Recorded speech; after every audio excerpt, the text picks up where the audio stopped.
皆さんこんにちは。日本語コーナーへようこそ。今回は文法シリーズということで、文法を初級編からやりたいと思います。よろしくお願いします。Halo teman-teman semuanya, ketemu lagi di Nihongo Corner.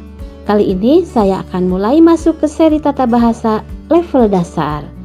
Kita akan belajar mengenai tata bahasa Jepang dari level yang paling dasar dengan cara yang mudah dan sederhana. Banyak sekali pendekatan yang digunakan dalam mempelajari bahasa Jepang. Yang kita kenal diantaranya adalah pendekatan komunikatif, yang lebih mengutamakan kemampuan dalam berkomunikasi. Tidak ada metode yang paling benar dan paling baik. Semua akan bergantung kepada needs atau kebutuhan kita apa, dan tergantung kepada tujuan akhir dari pembelajaran bahasa. Apakah kita ingin sekedar bisa percakapan dasar untuk berbelanja, atau ingin bisa presentasi, bisa negosiasi, atau ingin lulus kemampuan bahasa Jepang atau tes kemampuan bahasa Jepang. Apapun tujuan dan kebutuhannya, menurut pemikiran saya, tata bahasa merupakan materi yang paling mendasar dan sangat penting, dan akan menjadi dasar yang kuat apabila kita menguasainya. Juga kita akan leluasa menggunakan bahasa Jepang saat dasar-dasar itu sudah kita pahami. Jadi setelah kita cukup paham dengan dasar-dasarnya, kita akan mix berbagai metode dan pendekatan. Yang terpenting, yakinkan selalu dalam diri kita bahwa bahasa Jepang itu mudah dan saya pasti bisa. Oke deh, mari kita mulai. Pola kalimat pertama yang akan kita pelajari adalah titik-titik wa, titik-titik des. Atau biasanya dalam lingkungan para pembelajar bahasa Jepang, kami menggunakan istilah nani nani wa, nani nani des. Nani itu artinya apa? Artinya di sini ya titik-titik wa, titik-titik des. Gitu. Supaya lebih berasa bahwa kita sedang belajar bahasa Jepang, kita pakai istilah itu saja ya. Nani nani wa, nani nani des. Ini adalah pola kalimat yang paling dasar dalam bahasa Jepang. Wa dan des di sini tidak mempunyai makna apapun, tetapi merupakan satu paket pola kalimat dasar. Wa adalah kata bantu atau partikel penunjuk subjek atau pokok kalimat yang setelah itu diikuti oleh predikat. Sedangkan des adalah penutup kalimatnya. Contohnya, watashi wa Suzuki desu. Saya adalah Suzuki. Di dalam bahasa Jepang itu hanya ada dua pola kalimat dasar, yaitu nani nani wa atau ga nani nani des, dan nani nani wa atau ga nani nani verba. Sepanjang apapun, serumit apapun kalimatnya, pasti pola dasarnya adalah nani nani wa nani nani des atau nani nani wa verba. Dan ini merupakan poin penting yang harus selalu kita ingat. Saya menyebutnya tipe 1 untuk pola kalimat nani nani wa nani nani des dan tipe 2 untuk pola kalimat nani nani wa verba. Jadi, tipe 2 ini digunakan untuk kalimat yang mengandung predikat verba atau kata kerja, dan tipe pola kalimat 1 digunakan untuk kalimat dengan predikat selain verba. Ada satu hal yang ingin saya garis bawahi di sini. Penyebutan tipe 1 dan tipe 2 ini bukan berdasarkan teori tata bahasa Jepang, melainkan hanya istilah yang saya buat secara pribadi untuk mempermudah memahami pola kalimat dasar ini. Jadi, kalau teman-teman mencarinya dalam buku tata bahasa Jepang, mungkin tidak akan menemukan istilah ini. Nah, sekarang supaya lebih jelas lagi, kita akan bahas satu persatu. Dan dalam pertemuan ini kita akan belajar tentang pola kalimat tipe 1 dulu. Untuk tipe 2 saya akan bahas dalam video lainnya. Pengetahuan tentang konsep dua tipe pola kalimat ini sangat-sangat penting.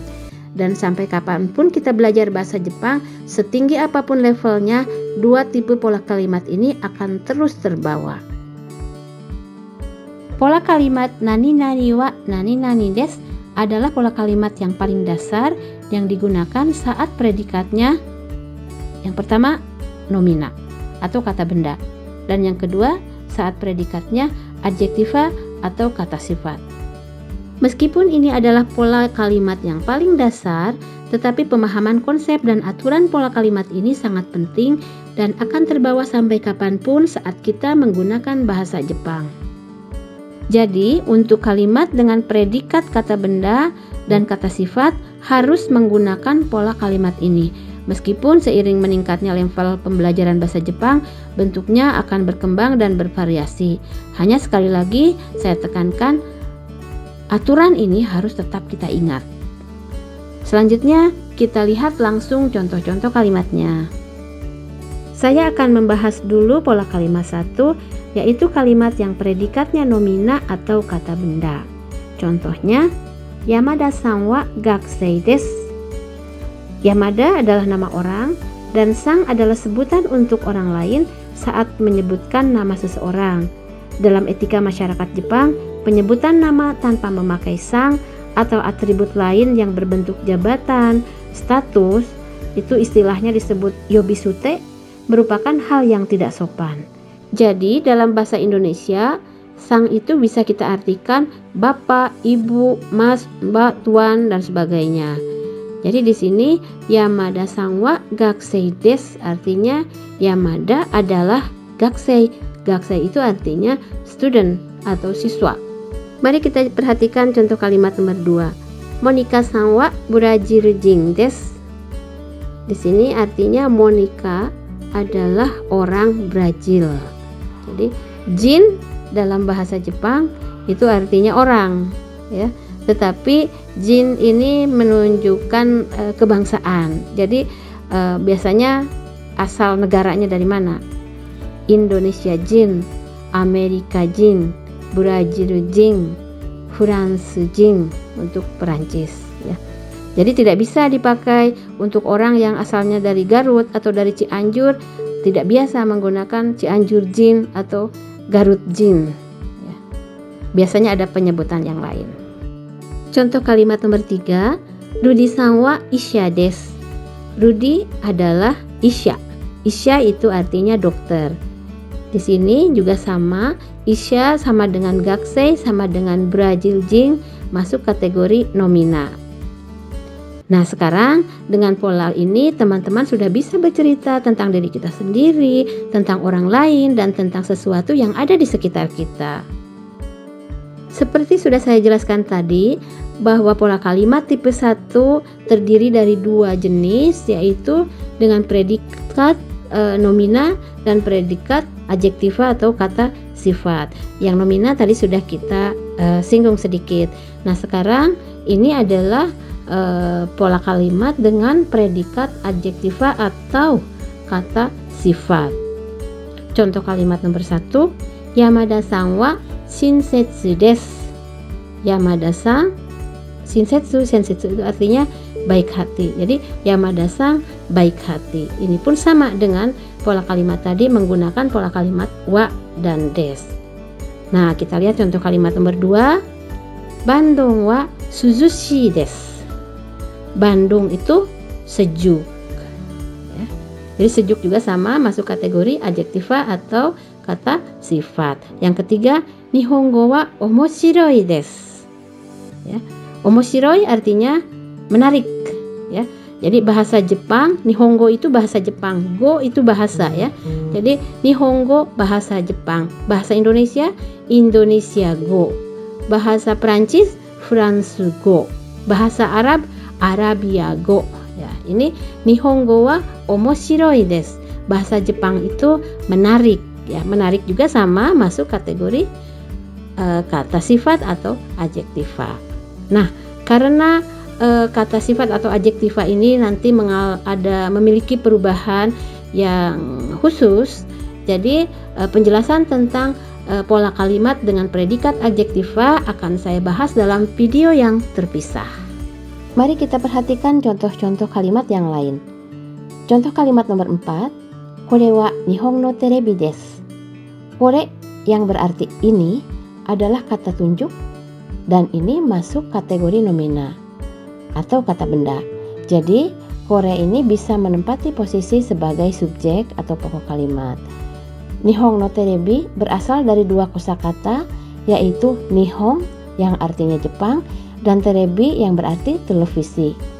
Dalam bahasa Jepang, dua nomina yang berdampingan harus disambung dengan kata bantu no. Ya. Kata bantu no ini bisa berarti asal atau produksi dari mana, bisa juga menentukan bagian, bisa juga menunjukkan kepemilikan. Dalam contoh kalimat nomor 4 ini, Nihon no terebi artinya televisi Jepang, artinya televisi buatan Jepang. Contoh lain dari penggunaan no yang menunjukkan asal atau produksi yaitu seperti Swiss no Tokei. Swiss artinya Swiss, Tokei artinya jam. Swiss no Tokei artinya jam Swiss atau jam made in Swiss. Jadi susunannya terbalik dengan bahasa Indonesia. Contoh berikutnya adalah Indonesia no kohi. Kohi itu artinya kopi ya. Jadi kopi Indonesia atau kopi dari Indonesia asalnya ya. Dan selanjutnya Kankoku no burando. Burando adalah kata pinjaman atau gairaigo yang berasal dari bahasa Inggris, brand. Jadi Kankoku no burando artinya brand Korea. Sekarang kita lihat contoh kalimat nomor 5. Sore wa nihongo no hon desu. Kalau tadi di nomor 4 ada kata kore yang berarti ini, di contoh kalimat nomor 5 ini ada sore, artinya itu. Jadi artinya itu adalah buku bahasa Jepang. Di sini Nihongo menerangkan hong. Jadi yang menerangkan diletakkan di depan. Kalau bahasa Indonesia kan susunannya di M ya. Jadi bukunya ada di depan. Tetapi dalam bahasa Jepang kebalikannya. Selanjutnya, mari kita lihat contoh kalimat nomor 6. Are wa watashi no jitensha desu. Tadi kita sudah mengenal kore yang berarti ini, sore yang berarti itu, dan sekarang ada are. Are juga sama-sama artinya itu. Jitensha artinya sepeda. Jadi are wa watashi no jitensha desu. Itu artinya itu adalah sepeda saya. Sebelum kita lanjut ke materi lain, kita akan bahas dulu fungsi no yang menyambungkan nomina dengan nomina. Contohnya tadi yang ada dalam contoh kalimat nomor 6, watashi no jitensha. Tadi artinya sepeda saya. Jadi no yang menghubungkan watashi dengan jitensha berfungsi untuk menyatakan kepemilikan. Susunannya terbalik dengan bahasa Indonesia. Kita perhatikan contoh-contoh lain. Yukiko-san no kuruma. Kuruma artinya mobil. Jadi Yukiko-san no kuruma artinya mobil punya Yukiko. Kemudian contoh lain. Kare no baiku. Kare artinya ia atau dia. Baiku itu kata serapan berasal dari bahasa Inggris, artinya motor. Jadi kare no baiku artinya motor ia. Dan yang terakhir adalah watashi no shumi. Shumi itu artinya hobi. Jadi watashi no shumi itu artinya hobi saya. Nah, kita sudah melihat fungsi-fungsi no yang menghubungkan kata benda dengan kata benda yang menyatakan kepemilikan.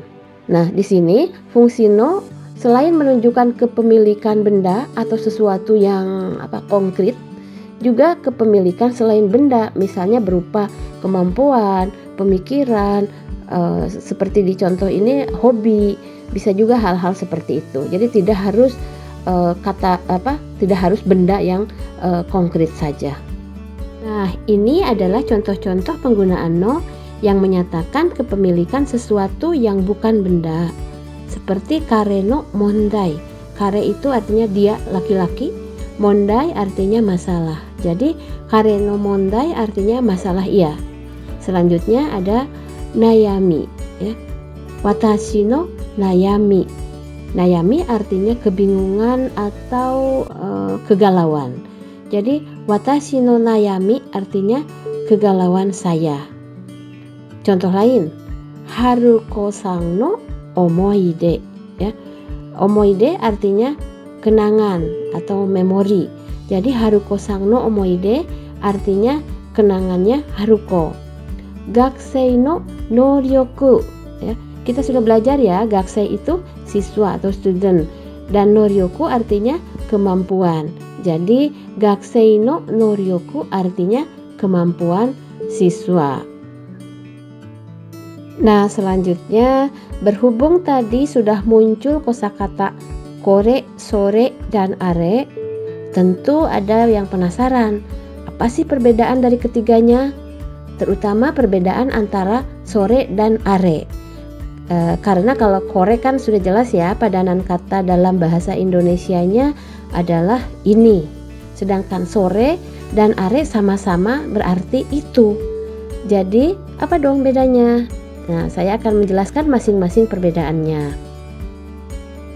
Nah, seperti kita lihat dalam gambar ini, si penutur sedang memegang buah apel. Maka di sini penutur menggunakan kore karena barang yang ia maksud ada di dekat dia. Jadi dalam hal ini kore artinya ini. Sedangkan dalam gambar ini apel ada di tangan lawan tutur. Maka penutur menyebutnya sore karena apel yang ia tunjuk lebih dekat dengan lawan tutur. Jadi berada bukan di tempatnya ia, agak sedikit jauh dari tempatnya. Sedangkan dalam gambar ini buah apel posisinya jauh dari penutur maupun lawan tutur, sehingga di sini digunakan kata are. Dalam bahasa Jepang, apabila benda yang dimaksud jauh dari penutur maupun lawan tutur, ya, kata tunjuk yang digunakan adalah are. Di sini saya menyebut istilah dekat atau jauh, ya. Mengenai istilah jauh dan dekat di sini bukan jauh dekat berdasarkan ukuran panjangnya, tetapi jauh dekat berdasarkan kedekatan dengan penutur atau lawan tutur. Kore, sore, are ini harus selalu diingat karena nanti akan berhubungan dengan kata tunjuk lain dan makna intinya sama dengan kore, sore, are. Jadi dalam pendidikan bahasa Jepang, kore, sore, are biasanya diistilahkan dengan kosoa. Ada lagi satu nanti yang menyatakan pertanyaan ya, yaitu dore ya. Ini prinsip dasarnya sama. Nanti ada kata tunjuk lain yang pada dasarnya maknanya sama dengan ini. Kembali pada pola kalimat dengan predikat nomina atau kata benda. Tadi kita sudah belajar kalimat pernyataan atau pada umumnya orang menyebutnya kalimat positif.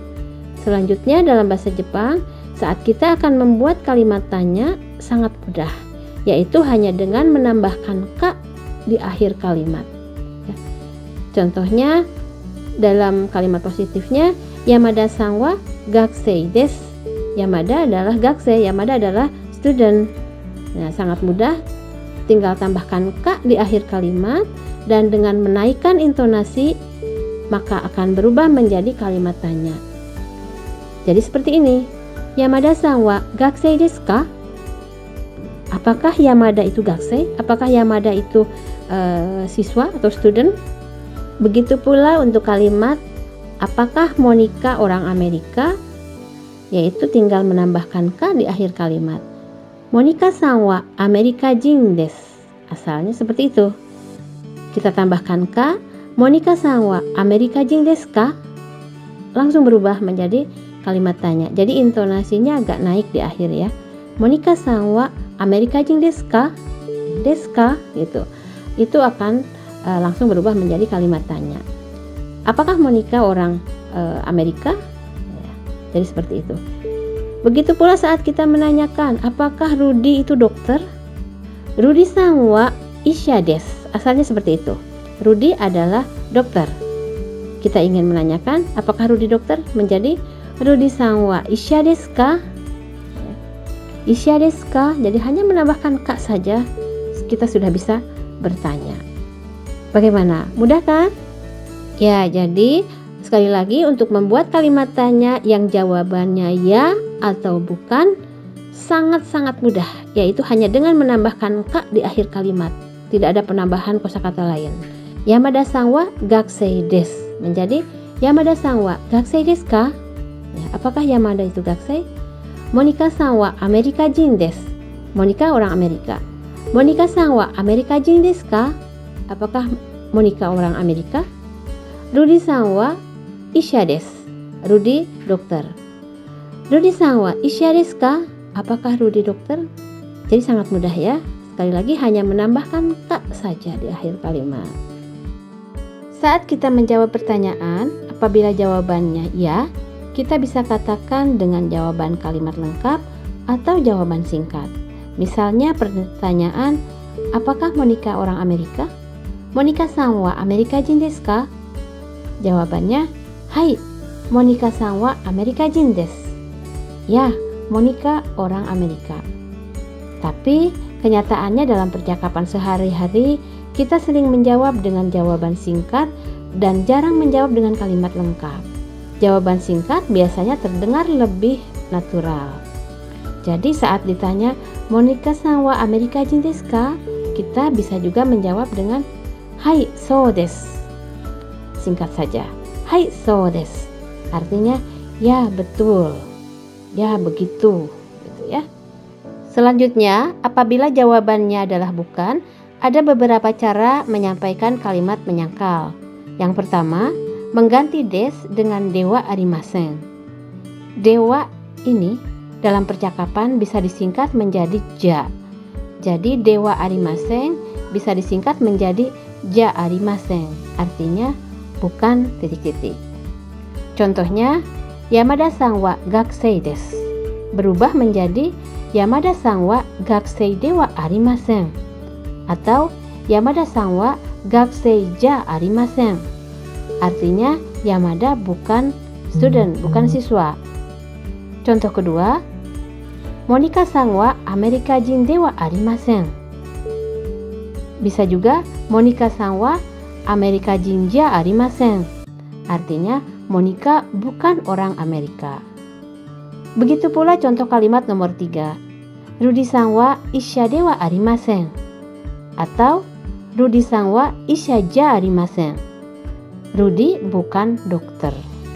Mari kita lihat contoh yang lain. Kita bayangkan ini situasinya sedang melihat sebuah perangkat elektronik.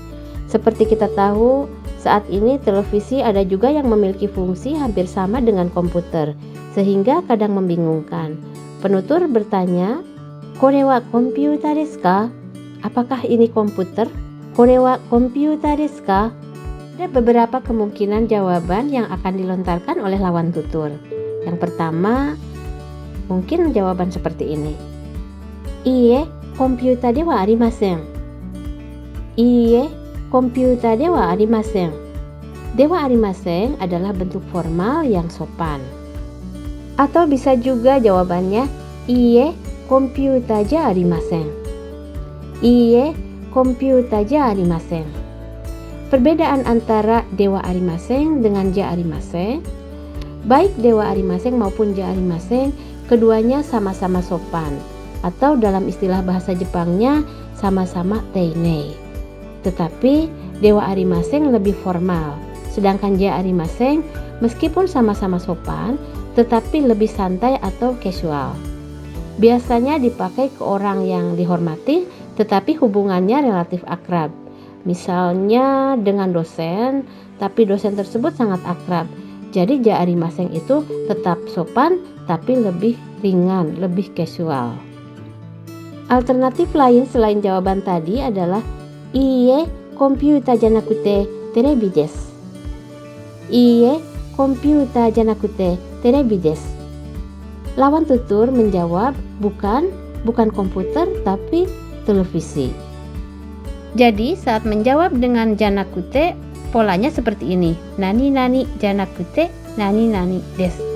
Sebetulnya ada penjelasan tentang asal muasal janakute ini, tetapi untuk sementara ini cukup dihafal saja supaya tidak membingungkan.